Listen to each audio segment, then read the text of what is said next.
what's up everyone? GameDad here, and we are back with the final part 4 of my current Game Boy Advance collection. I have been having a blast going through all these old Game Boy Advance games, and I hope you've enjoyed the footage I've been capturing as well. So let's dive in and see what's left in the collection.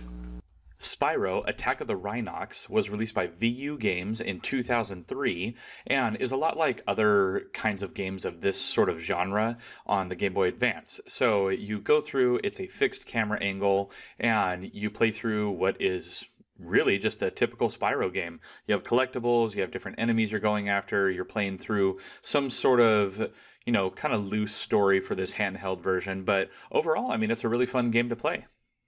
Spyro Season of Ice was released by Digital Eclipse in 2001, and this one they really pushed the Game Boy Advance hardware to its limits. As you can see, you've got some actual true 3D going on right here. You don't have kind of like, mobile camera angles or anything like that to where you can really get around, but it's really giving you some nice 3D animation with Spyro's overall character model, and it's really just taking you through what is another fun Spyro game on the Game Boy Advance.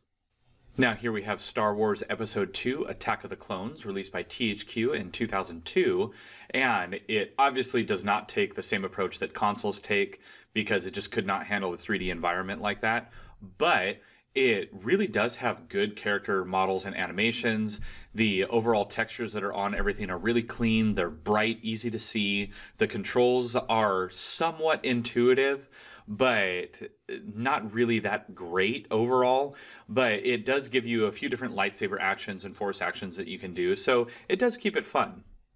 Up next, we have Star Wars Flight of the Falcon, released by THQ in 2003, and this one, like graphically, it's pretty rough. I mean, you can see things are very pixelated in this, but it does give you kind of that Star Wars arcade sort of feel where you're flying around in space, you're attacking different things, and in this one you just so happen to be doing various missions using the Millennium Falcon. So overall, not great. It's fun for a few minutes of gameplay, but I probably would not sit down and play through this entire game.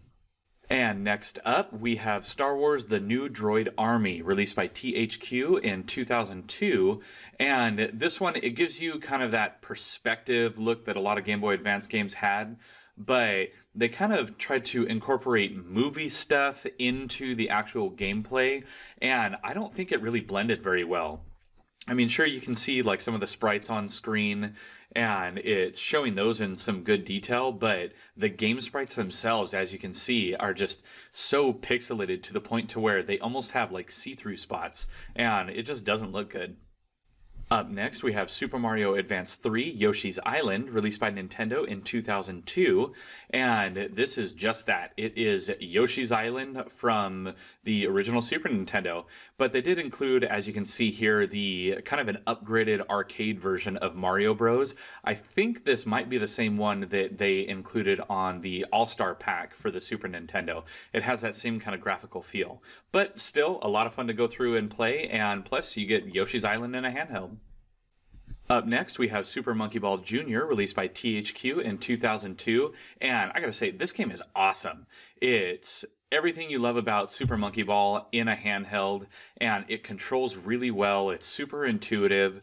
You don't have any kind of things like with the Wii controls on those games. It was really touchy, but on this, you just use the D-pad, you roll around, collect bananas, hit the goal, and you're good to go. Now, here we have Tomb Raider: The Prophecy, released by Eidos in 2002, and while this takes a different approach than other Tomb Raider games, and graphically it's not that great, it's kind of slow, I actually do really like this game. It was fun and intuitive the way that they gave 3D landscapes in this. So as you can see here, the character model is just moving up and down and side to side, but depending on what is in front of you will actually determine if you are climbing into the depth of the level more. So they give you a 3D effect while maintaining a 2D platforming game. Up next is Tony Hawk's American Skateland, released by Activision in 2005, and this one works a lot better than some of the other handheld Tony Hawk games. I mean, graphically, it's still nothing crazy, but I will say that I really like how bright and colorful it is, and they really gave it a cel-shaded kind of effect by putting that outline around all the different objects, which really makes it pop a little bit more. Control-wise, it controls fairly well, gameplay is a little slow, but overall, it's a pretty good game.